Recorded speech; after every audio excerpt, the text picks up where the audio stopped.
semanalmente por este su programa Derecho y Más. En la tarde de hoy tenemos el tratamiento de un tema que está en franca relación con aquellas instituciones jurídicas que de alguna manera van dirigidas específicamente a lo que es la solución del conflicto penal. En este día vamos a abordar específicamente el contenido de lo que dispone el principio segundo del Código Procesal en materia penal, que está relacionado justamente con la idea de lo que es la solución del conflicto penal. En esa dirección vamos a abordar las diferentes herramientas, digámoslo de esa forma, que plantea el código en su configuración orgánica para poder lograr que las partes de una u otra forma tengan la permisibilidad de dejarse zanjado lo que es el conflicto que de alguna manera se ha generado a consecuencia del tipo punible producido. En ese sentido, es justamente a lo que nos vamos a referir en la tarde de hoy. Bien, hay un aspecto interesante en ese sentido, es decir, en el orden de lo que tiene que ver con lo que es el tema que nos ocupa en la tarde de hoy, relacionado con lo que es el principio de la solución del conflicto penal.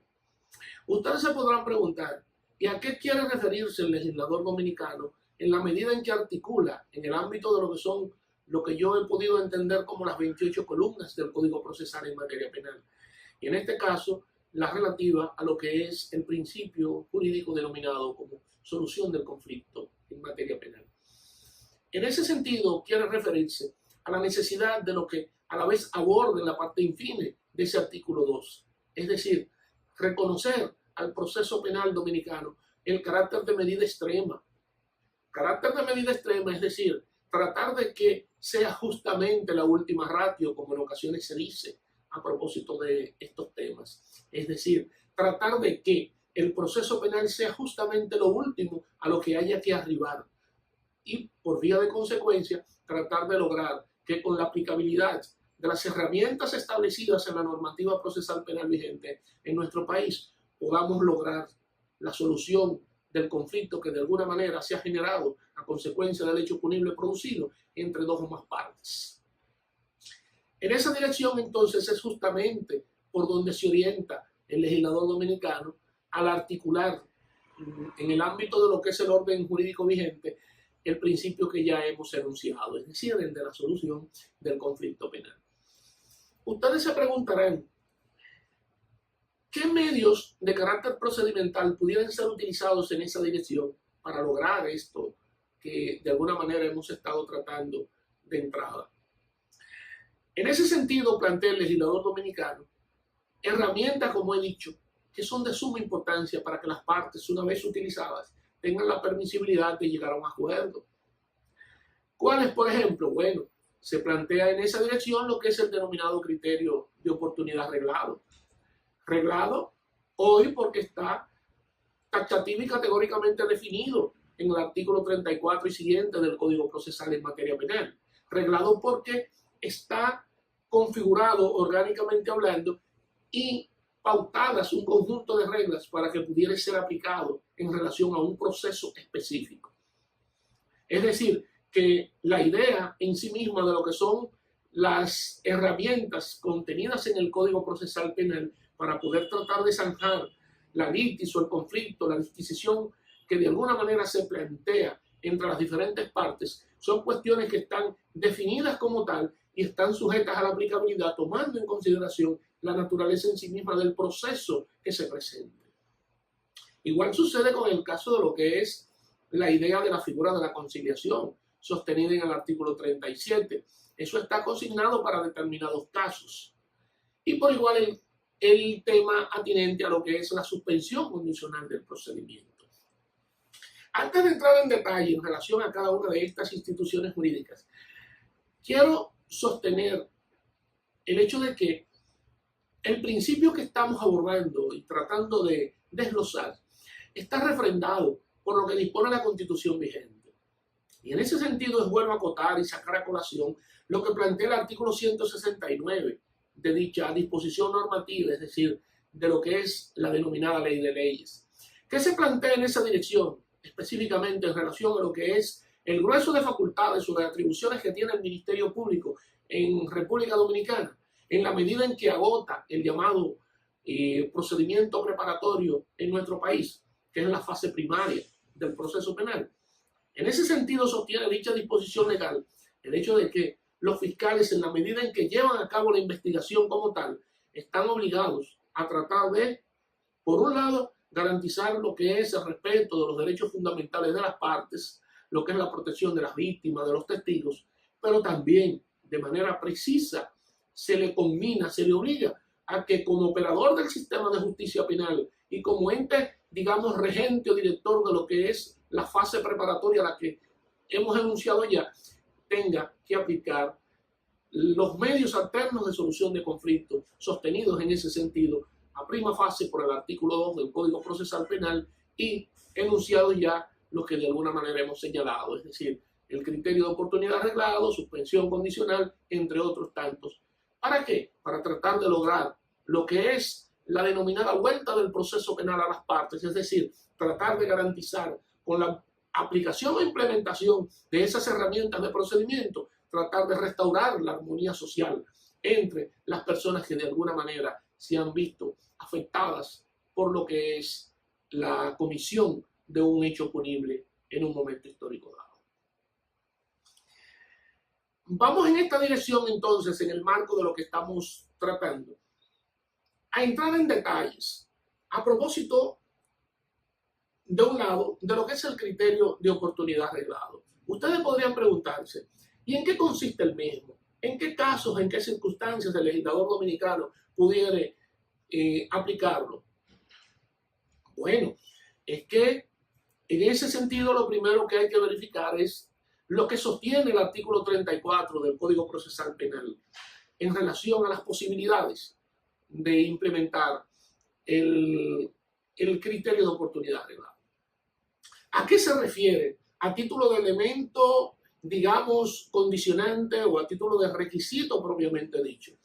Bueno, lo primero que se sostiene en ese sentido es que el Ministerio Público debe de advertir que el bien jurídico protegido no hubiera sido gravemente dañado, no hubiera sido seriamente violentado o vulnerado por aquel a quien se le imputa la comisión de un tipo punible. Entonces vendría otra pregunta. Bueno, doctor, pero ¿y a qué quiere referirse el legislador como tal cuando plantea que el bien jurídico protegido no ha sido gravemente dañado, seriamente vulnerado? Para ello se han consignado parámetros. Por eso entonces, esos parámetros establecidos por la normativa procesal penal en República Dominicana, para que, como he dicho, el Ministerio Público pudiera aplicar el criterio de oportunidad arreglada. Bueno, los mismos van desde lo que es la naturaleza jurídica de la sanción penal a ser aplicada, pasando por el estatus del infractor, así como también lo que es el orden familiar que de alguna manera se ha querido proteger por nuestro legislador, por nuestro orden jurídico como tal. En el primero de los sentidos nos queremos referir a lo que es el hecho de que la sanción penal a ser aplicada al tipo punible que de alguna manera se está tratando de investigar, se está tratando de solucionar, es que no trascienda el límite de los 3 años. Si el Ministerio Público tiene frente a sí un tipo punible que trasciende el límite de los 3 años, no puede entonces aplicar el criterio de oportunidad arreglada. Igual sucede si el tipo punible cometido ha sido cometido desde el punto de vista de lo que es el estatus del infractor por un funcionario público en el ejercicio de sus funciones o en ocasión del ejercicio de la misma, no puede tampoco el fiscal, como jefe de la investigación, acogerse a ese medio procedimental llamado criterio de oportunidad arreglado. Igual sucede si se ha generado un serio y grave daño a la familia o a la salud pública propiamente dicho. Este constituye quizás uno de los grandes parámetros también sostenidos en el marco del artículo ya enunciado, es decir, el artículo 34 del precitado Código Procesal en materia penal. Y ustedes se dirán, bueno, pero es que son esas las situaciones que de forma exclusiva ha articulado el legislador para lo que es la posibilidad, la factibilidad de implementación de un criterio de oportunidad arreglado y con ello poder garantizar lo que es la extinción de la acción penal. Existen otros y van ya desde lo que es la afectación del hecho que se ha cometido en desmedro de la persona imputada. Imaginemos la hipótesis. Imaginemos la hipótesis de que una persona está imputada de haber, digamos, eliminado físicamente a otra persona, pero a consecuencia de esa riña, pongámoslo así, él también ha quedado seriamente afectado en su salud, seriamente afectado psíquicamente y por vía de consecuencia está frente a alguien, me refiero en este caso al Ministerio Público, está frente a una persona que ha sido gravemente dañada en su salud física como en su salud mental. ¿Qué hacer en esas circunstancias? Bueno, el Ministerio Público puede, sobre la base de la aplicación del criterio de oportunidad reglado, no ejercer la acción penal y prescindir de la misma y tratar con ello entonces de que las partes como tal, a partir del momento en que se genera ese dictamen motivado que él debe de construir para poder dejar zanjada la situación con relación a su intervención o participación, dejar en las manos de las partes la posibilidad de ejercer la acción penal privada que ya queda en manos de lo que es la víctima propiamente dicho, y en esa dirección poder colocar, como decía precedentemente, el proceso penal en manos de las partes como tal. Y en esa dirección, obviamente, empezaría por zanjarse el conflicto como tal y así llegar a una solución, digamos, mediatizada en la medida en que el fiscal sale del proceso y las partes como tal se quedan en el ámbito del mismo. Otra cuestión importante a ser acotada en esta dirección es que el criterio de oportunidad reglado puede ser atacado tanto por la víctima como por el imputado, siempre que se pudiera presentar una situación en donde la decisión asumida en ese sentido no sea materializada sobre la base de una actitud objetiva, que no fuera discriminatoria, tal y como lo sostiene el propio legislador. Y es que el fiscal debe de actuar de una manera general, objetiva y sin discriminación. No puede pretender aplicarle el criterio de oportunidad reglado a uno de los imputados y a otro que califica para ello dejarlo fuera. No, en esa dirección estaría asumiendo una posición excluyente, una posición discriminatoria que de alguna manera es atacable ante el juez instructor como juez garante de lo que son las investigaciones y las indagatorias que lleva a cabo el Ministerio Público. Vamos a pasar en este caso, ya abordado, digamos, de una manera un tanto elemental lo que tiene que ver con el criterio de oportunidad reglado. Vamos a pasar, por razones de tiempo, a lo que tiene que ver con el medio procedimental llamado la conciliación, que está plasmado en el artículo 37 de nuestra normativa. Ustedes podrán preguntarse, bueno, pero ya vimos el criterio de oportunidad. Ahora, ¿qué podría ser solucionado o qué casos más bien podrían ser resueltos sobre la base de lo que es la aplicación del principio de la conciliación como medio alterno para la solución del conflicto penal? En ese sentido, tenemos, a grosso modo, la idea de los casos que están consignados de manera precisa en el código.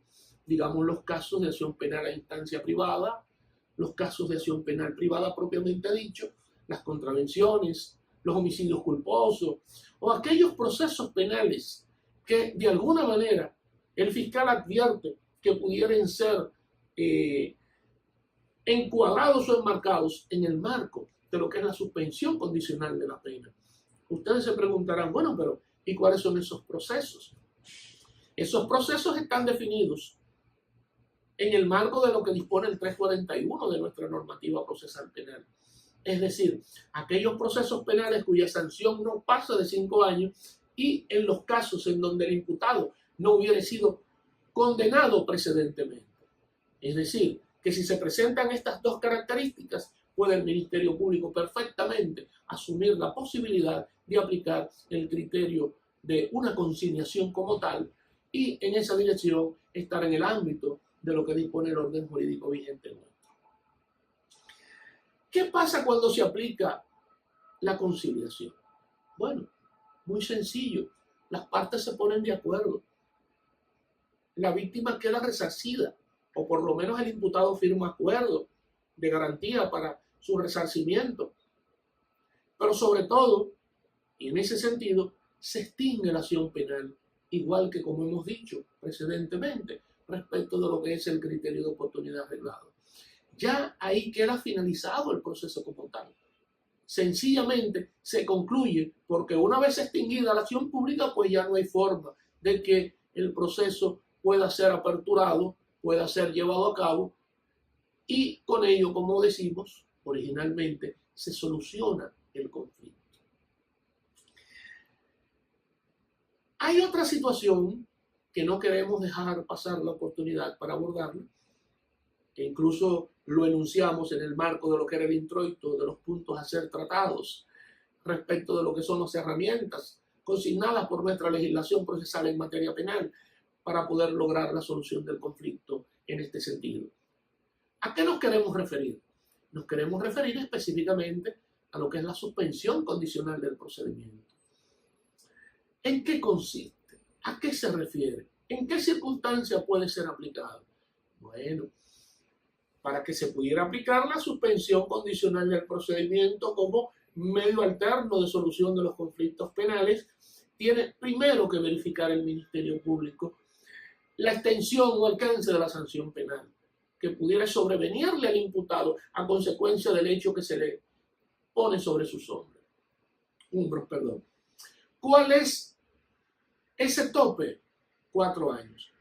Si el hecho punible trasciende el límite de los 4 años, no puede ser aplicada la suspensión condicional del procedimiento.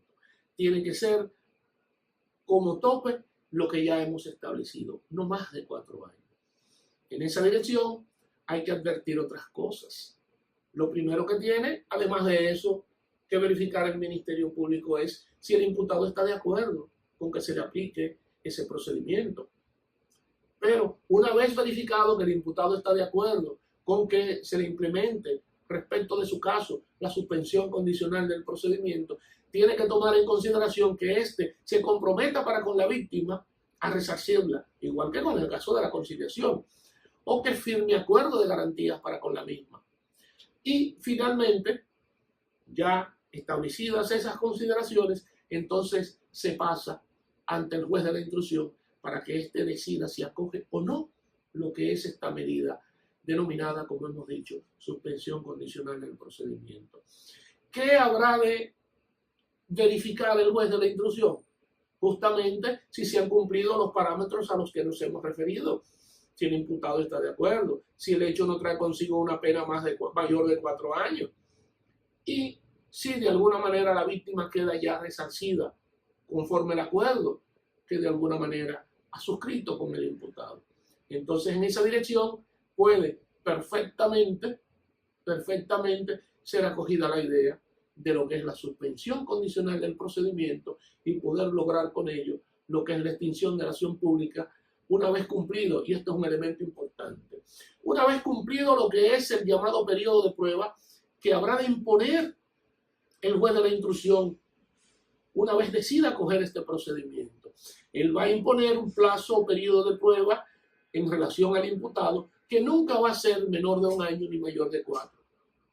Si el imputado en el decurso de ese periodo de prueba cumple con todas las reglas establecidas, entonces con ello queda agotado lo que tiene que ver con el proceso como tal. Y ya ahí mismo queda, digamos, resuelto lo que tiene que ver con toda la situación de conflicto que se ha generado entre esas partes. Y obviamente, como decía precedentemente, se extingue la acción penal, al igual que con el caso de lo que es el criterio de oportunidad y la conciliación. De manera que, como vemos, estas herramientas son sumamente efectivas para poder lograr el objetivo propuesto por el legislador en la medida en que trata de que el tipo punible producido que ha generado un conflicto entre 2 o más partes pueda ser resuelto sin la necesidad de un proceso penal que es de por sí bastante agotador, bastante extenso y sobre todo coloca a lo que es la administración de la justicia penal en el marco de poder consumir muchos recursos, muchas veces de corte económico, que al final de la jornada no los tiene el Poder Judicial. Por ello puede decirse, sin temor a equívoco, estas medidas de procedimiento son sumamente efectivas y son sumamente eficaces, siempre que se agoten, claro está, en la forma como lo señala la normativa procesal penal vigente en nuestra sociedad.